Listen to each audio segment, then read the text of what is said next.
Today I want to talk about women who have men. You let these dudes move in with you. They move in with you.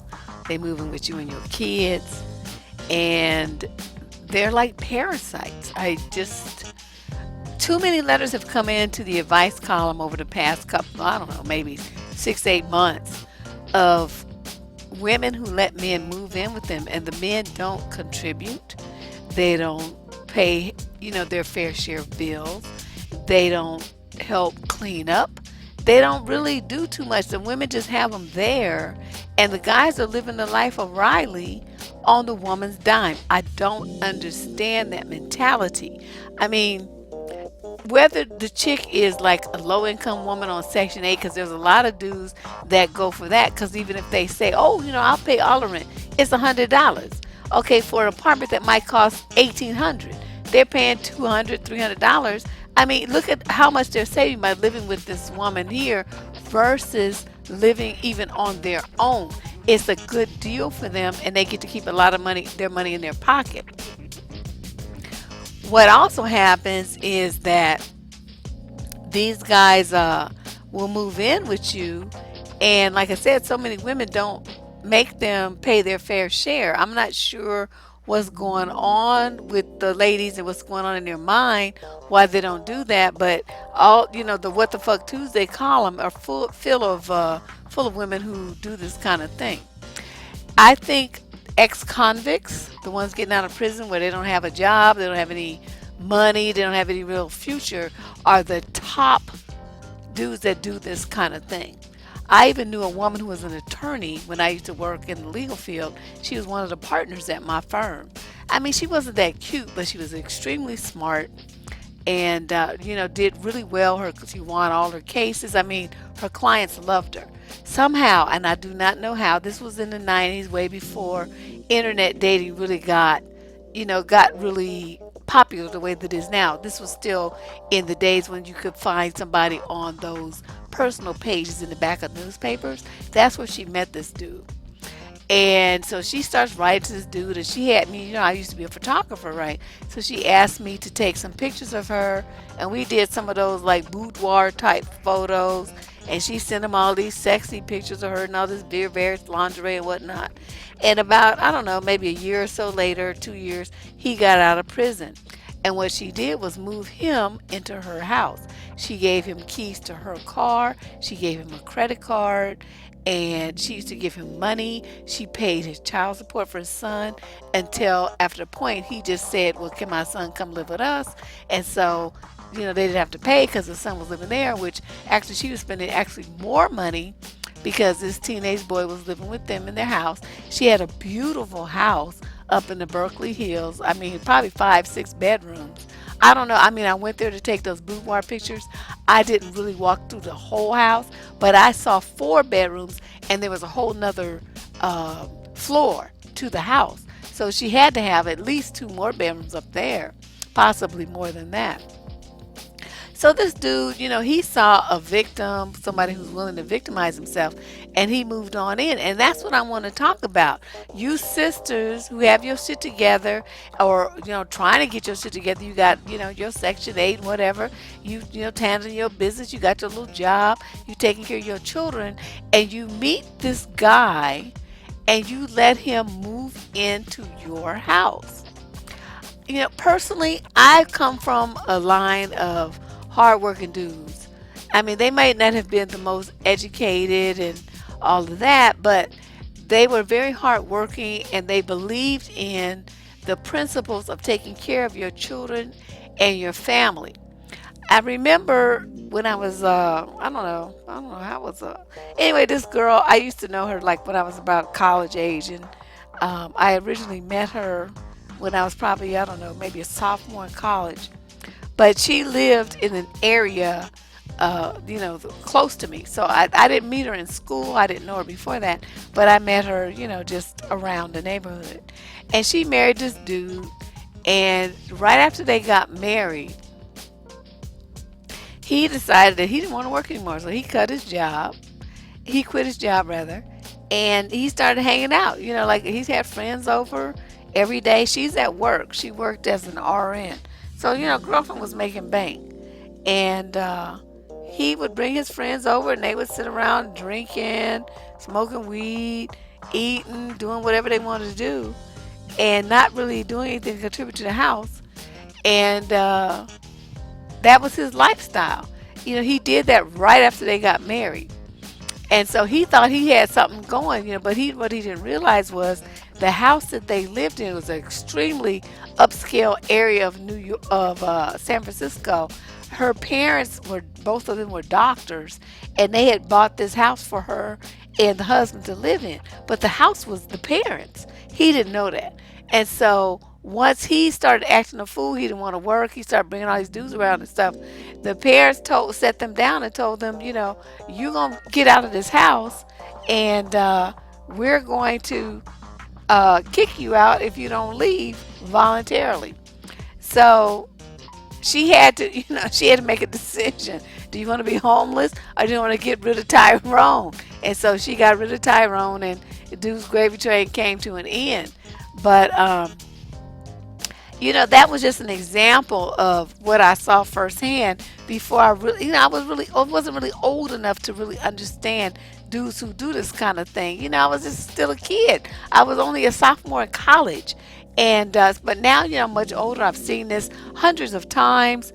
I've seen this game run on women where, these guys seek out a woman who's lonely and desperate, and she's like overburdened with caring for her child, the financial responsibility of taking care of a household by herself on a minimum wage type of job. And so he rolls in like, he's got a golden cape on, and he's going to save her.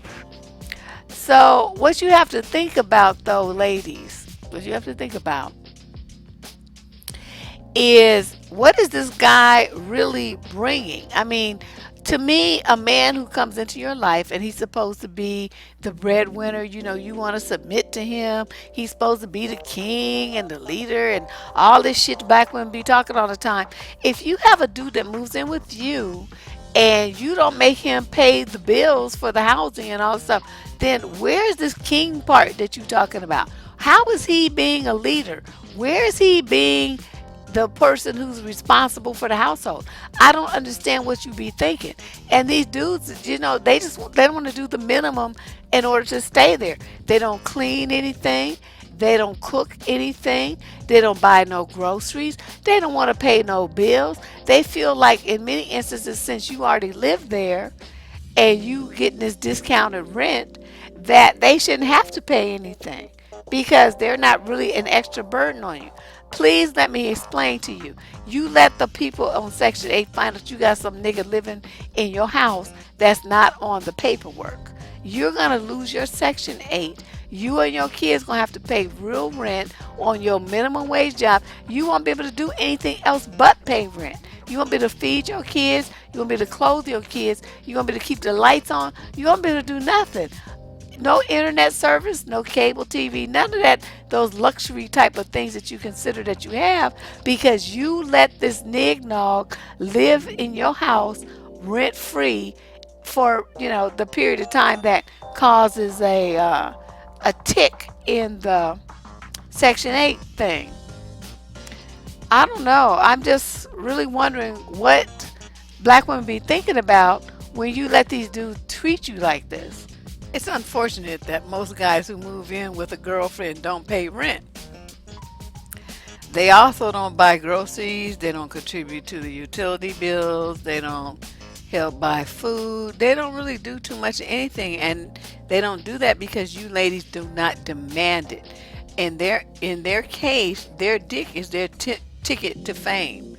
It's their, you consider that to be their contribution to the household.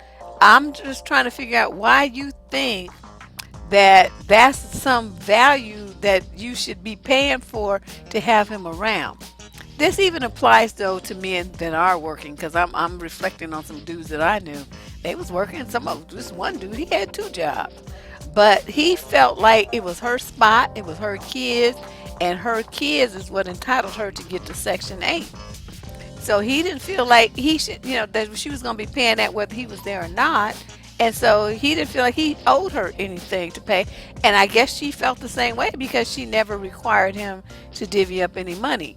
And I'm saying this, my motto on this channel is I don't really tell you what to do.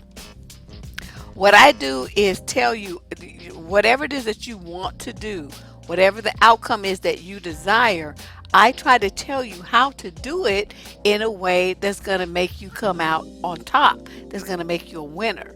In a situation where you're going to let a man move into with you, you need to set up some very serious ground rules. You need to sit down, make out like a contract. If you need to, have it notarized so that it's a legitimate legal document. It will spell out what he's supposed to do as far as chores, what bills he's supposed to pay, when he's supposed to pay them, and then you also have to include what happens if he doesn't meet those obligations. So everything that's going to happen, all ramifications, all repercussions, everything is spelled out, and he signs on the dotted line. It's notarized. You can, I mean, you know what I mean? He's part of the lease, whatever the deal is that you need to do. He's a part of that legal documentation. And so, therefore, that makes him responsible.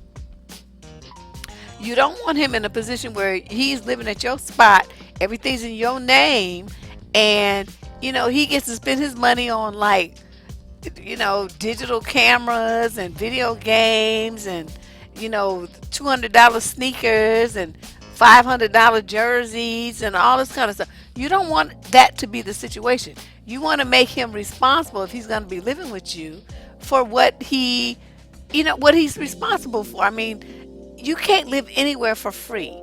And if he's going to be living with you, you need to make sure that he meets his obligations financially and with his own labor and all of that. Um, yeah, don't be that that sister soldier thing, or you gonna be covering for him until he gets himself together. That's ridiculous. He's just gonna use that and string you along until he can live at your place for years and years without really contributing. You covered all the expenses of him living there. In reality, a man who is really about something will position himself so that he takes care of his woman and her offspring. His woman, whether those children are his or not, he understands that his role is as protector and provider. And I'm gonna tell you this, ladies, if you got a man in your house and you let him live there, and he's not a protector nor is he a provider, I have to ask you, what are you doing? Why is he there? Are you just pimping yourself out to him because you that desperate for some dick? What is the deal with you? And keep in mind, if you have children, they're watching this. They're seeing how you just letting this chickenhead come up and roost in your house without really contributing much of anything. Your sons are going to model themselves after what you allow in your house. Your daughters are going to model themselves after what you allow in your house. It doesn't matter what you say. They're going to look at what you do. And if your girls see you letting some motherfucker live up in your house, he ain't doing shit, he ain't about shit, he ain't contributing shit, they're going to think that's okay and that's normal because mama did it. So you really need to think about this kind of stuff and what image you're putting forth to your children. I don't know. This is really kind of sad, but what you don't want to have is some dude that's moving in with you. He's living off of you. He's not fit to be called a man. He's not a man. I don't know what he is, but he's not a man. And black women especially need to recognize that when you have a dude that's trying to sponge off of you like this, he's trying to live off of you, that's a parasite. And when you have a parasite and you know that that's what it is, he's not contributing, he's not giving you anything, just stomp him like the blood-sucking insect that he is and move on with your life. That's what you need to do. This is Deb Cooper from survivingdating.com. I'll talk to you guys tomorrow. This is day 13 of Video a Day Debruary. Now, we got a live stream tomorrow, so I'll see you then, 6 p.m. Pacific time. Bye-bye.